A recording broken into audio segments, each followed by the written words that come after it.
Okay.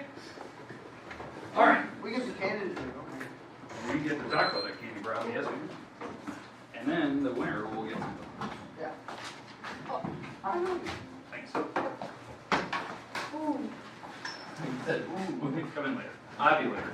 Okay. All right. Great. All right. Let's talk about the problem we discussed the other day. Oh, is it okay for the $30 thing? So, here's what I want. I got to make sure everyone got this done, turned in. So if you have not turned that in, you got to do that right now. Oh, I'm here. Because if you don't turn it in, you're not a part of the Running.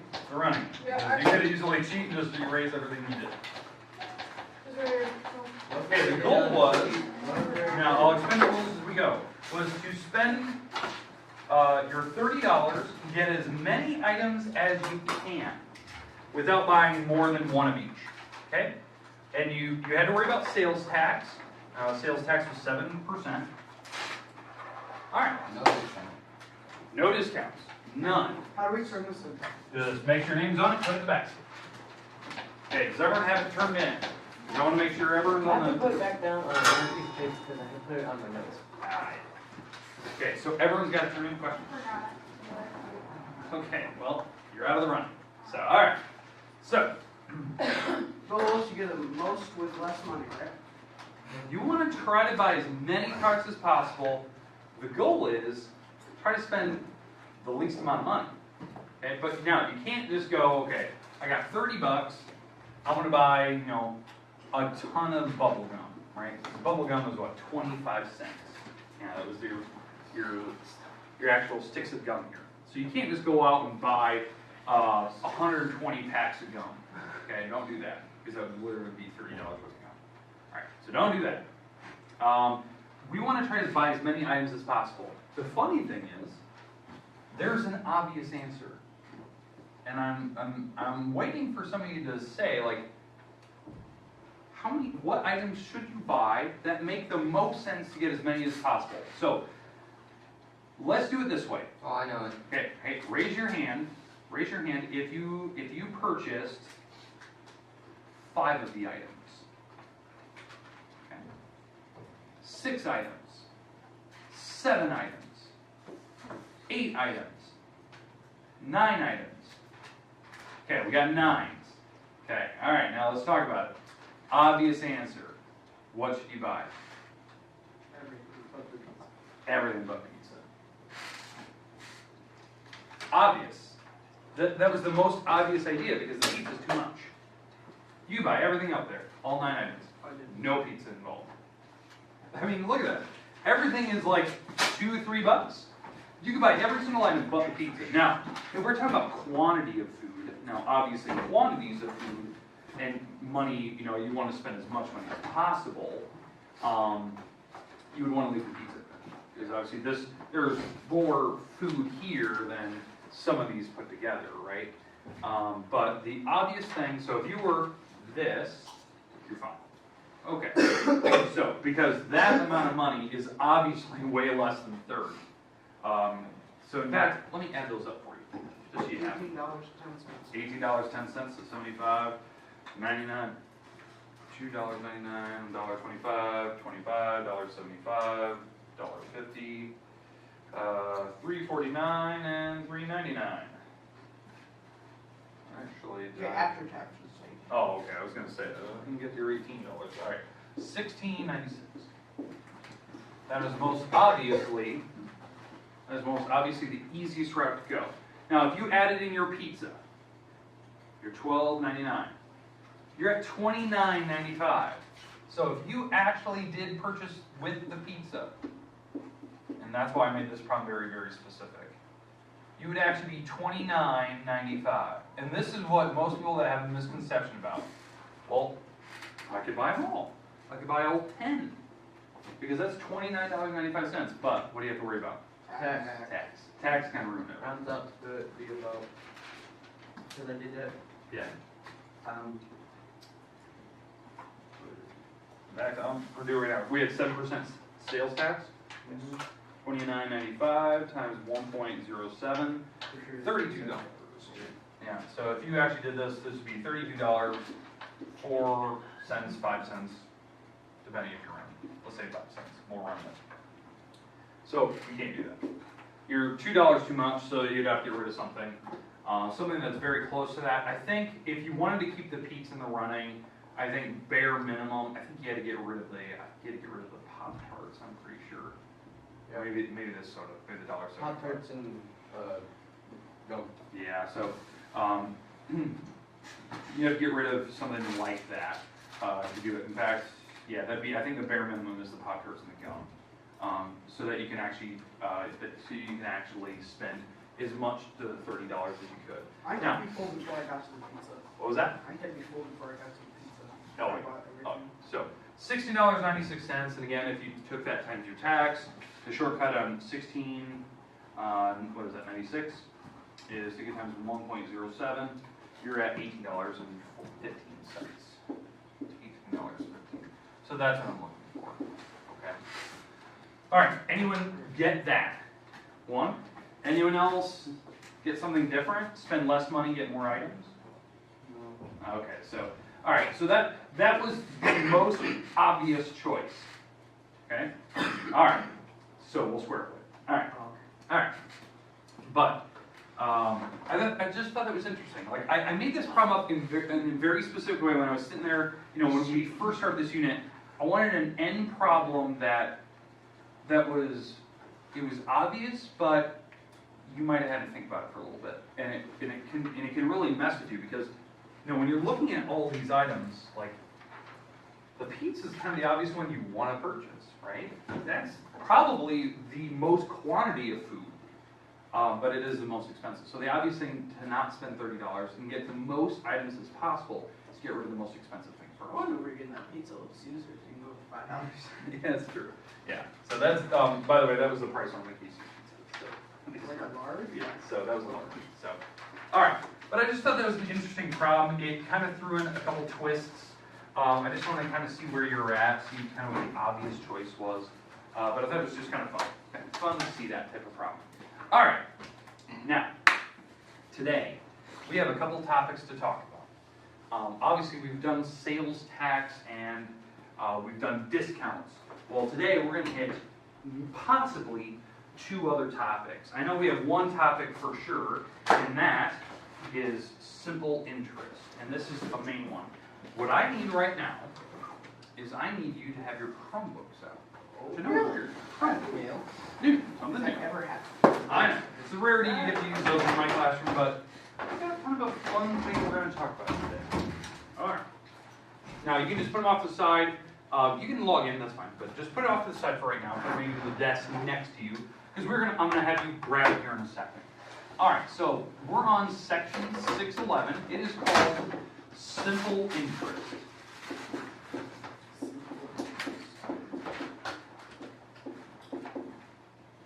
Simple interest. Now, the goal here today is to really figure out what this topic is.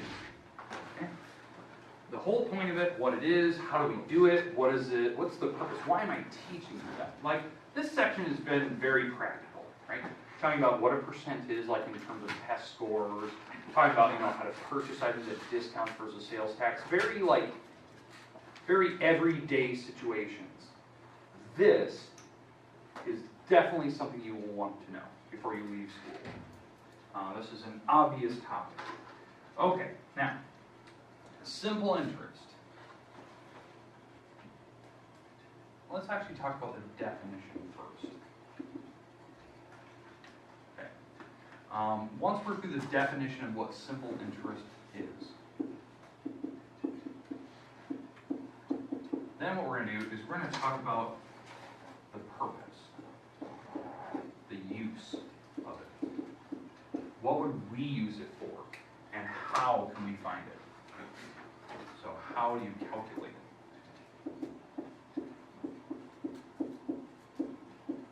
And then we're going to come up with some fun examples.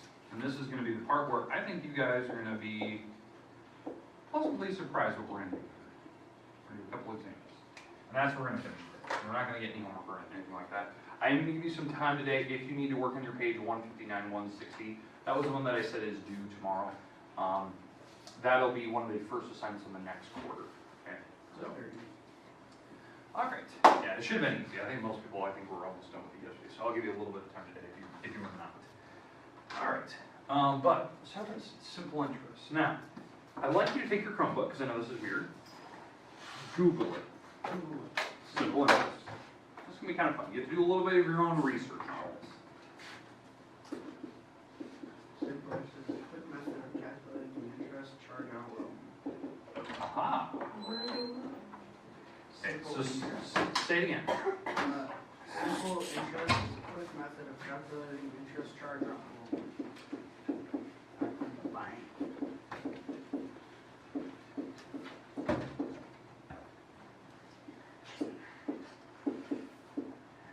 Okay, simple interest.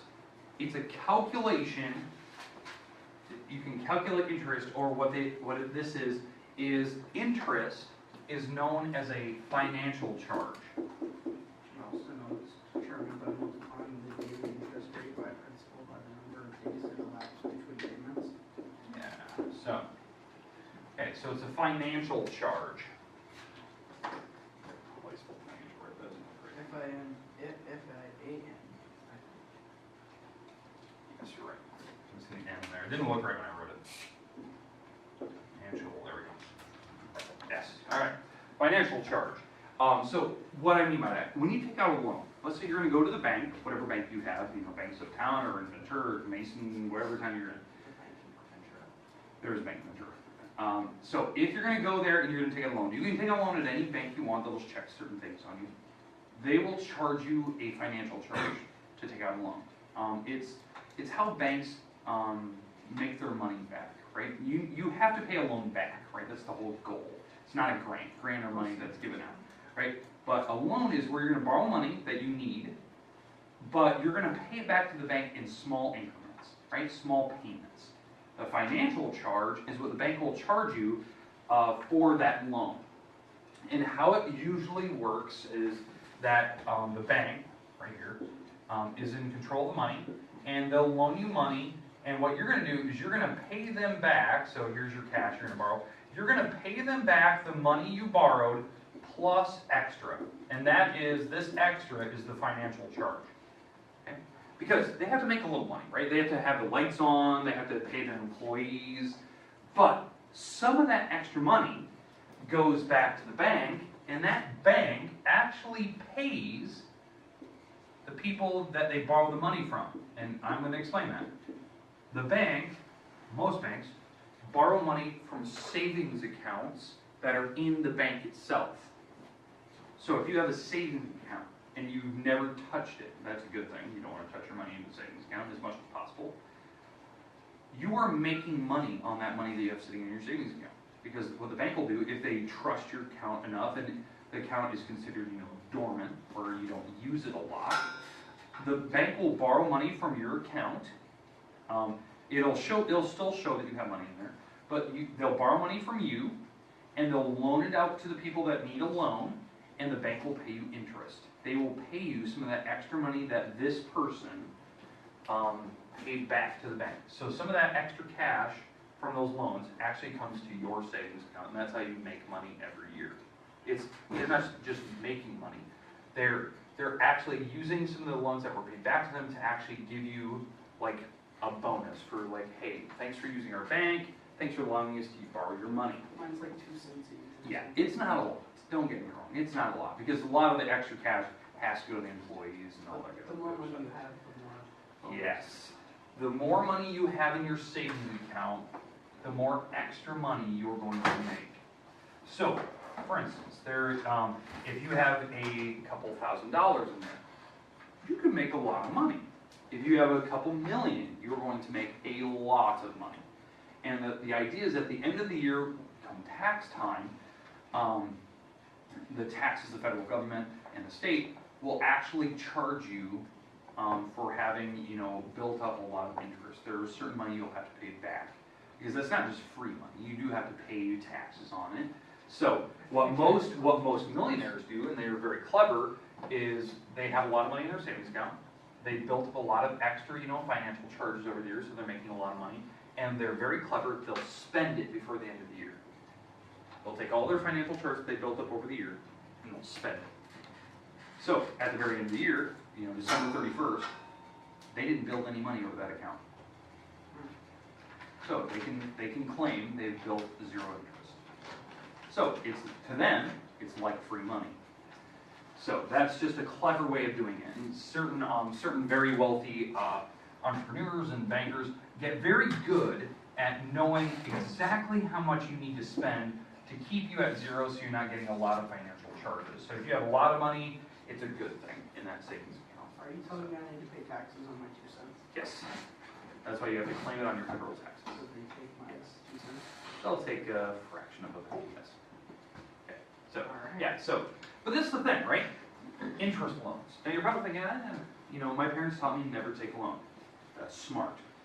Your goal in life is to hopefully be with no loans, right? To be free, so there's nothing over your head. They call them liens, right? You don't want a loan. The reason why is that loans, obviously, it's money that you're getting right now, but you also have to pay extra money back. So the goal is like what most smart parents would do. They would tell you try to stay away from loans, save money. Right? Have you ever heard that before? Save your cash, spend it on something wisely later. Smart. But let's say you're in a jam and you need it. Let's say your car broke down. You need a new car. Like your car is not going to work anymore. You need to buy a car. That's where a simple interest loan is very good. They're very good for small items, small item purchases. So that's something that you need to know. Small items. So these are the things that we can take simple interest loans on. One is a vehicle. Vehicles are perfect for small item loans, simple interest loans. Another one is household products. Okay, what I mean by a household product, something like a refrigerator, a stove, remodeling, something like that. Those are great things to take simple interest loans on because they're easy to pay back, right? Other things you can take small loans on. You can take it on electronics. They don't like you to do that, but you can. You can take a loan out on an electronic. Now, the reason why banks don't like to do that, because think about it this way. Phones and computers and tablets and things, they change so rapidly, it doesn't make sense to take out a loan and pay it over a couple of years, because after a couple of years, you want the same computer. No. No, it's not worth the same amount of money after 2 years, right? Electronics depreciate in value. The value of that product goes down immensely unless it's a special edition, right? Don't they say electronics depreciate more than cars? They do, unless you have a very, very special item. Like, for instance, the first iPhone that ever came out, right back in 2007. If you had one of those, it's worth way more money now. If you have Steve Jobs left. If you had one of those original laptops, yes, they're worth a lot more money. Special editions. That's why cars depreciate. Especially the cars we have in the United States. They mass produce them, right? They're not special edition cars. They depreciate in value. Cars that don't depreciate are special editions, like limited edition cars that come out in small numbers, like for instance, Ferrari. Ferrari is notorious for only building a certain number of cars. Like when they built the LaFerrari, right? They only built 399 of them, right? Supposedly, but they only built 399 of them. That makes them worth money, and they don't depreciate because there's only 399 in the world, right? So that will hold its value somewhat. Okay. So the least amount of cars that they build, the more that they're worth. Okay. So that's kind of the idea. So cars are not great investments. I know, like, I'm not talking about like muscle cars and like classic cars. Those cars will eventually make money back, especially if you have a rarity.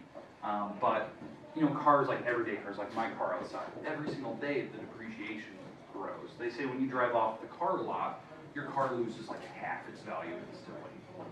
It's true. That's why like my parents always said it's not smart to buy a brand new car. It's just not. The reason why is that, you know, the car is worth $30,000 when you bought it brand new, let's say. When you drive it off the lot, it's in theory worth about 20 now. Like instantly, just boom, you drove off the lot, it's 20. That's trading. Yeah, exactly. So, but the idea is that they always say buy used, but don't go like too far. Go maybe 1 or 2 years used. Because now that price has come down from a 30 down to something smaller, and it's still the exact same car. There's no problems with it hopefully yet. And so that's the idea. But this is what we're doing. We're talking about taking a loan out. The goal today is to figure out how to do it. Then what we're going to look at tomorrow is something you want to take a loan out of. And we're going to do some calculations. This will be kind of the fun part, okay? All right, so that's why we have our Chromebooks. We're going to actually look at prices of items and look at that. And the best part is, what we're doing today is we can use your Chromebook to actually search to see that these numbers do work and it's giving you the correct numbers. Does that make sense? So what I like to do is on your Chromebook, on Google, or whatever search browser you prefer, I would like you to search for simple interest calculator. Simple interest calculator. This is what most people would do in a jam if they're trying to think about getting a loan for a car or something. You want to do a little bit of research. Okay, now when the calculator pops up, let's talk about what are they asking for. So, simple interest calculator. And I'm betting on Google has one by default right on the top of the browser, don't they? No. Oh, interesting. All right, do you have to click on the website?